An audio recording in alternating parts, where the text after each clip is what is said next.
Matric छात्र छात्री आसगला बड़ खुशी खबर। जो मैट्रिक छात्र छात्री लगुच कि मार्क कम अच्छी तो से चाहे से मार्क बढ़ाई पारे आउ थे रिचेकिंग आवेदन करेंगे। ये ऑप्शन नुआ आसीगला जहाँ आम भिडियो जाना शेष पर्यंत देखूँ। ता पूर्व वीडियो गोटे लाइक करदे, सब्सक्राइब करना एवं सब्सक्राइब कर पाखर थिबा घंटी चिन्ह को दबाई दिंतु। जो छात्र छात्री निजर मार्क को नहीं असंतुष्ट थिबे तो सेमाने रिचेकिंग करिथांती, जहाँकि पूर्वर मध्य ऑप्शन थिला, किंतु एबे जो 2025 पई आसी छि मध्य अपडेट।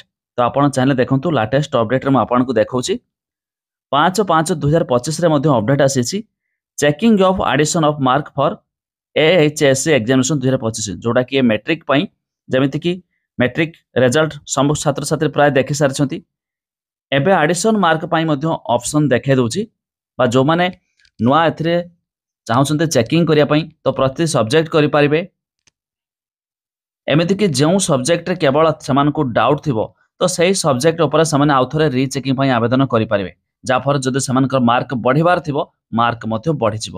तो एपाई कौन से चार्ज भी लगे क्यों सब्जेक्ट रे प्रति सब्जेक्ट हिसाब से पैसा रही। आपड़ जो सब्जेक्ट आवेदन करेंगे तो से सब्जेक्ट हिसाब से आप लॉगिन करेंगे। देखूँ जमीक कि रोल नंबर पासवर्ड देकी तो जिते मैंने आवेदन करेंगे तो आप आईडी भी बनाई पारे, कि तार आउ एक प्रोसेस रही। से प्रोसेस मुझे आउ एक भिडियो जनबी।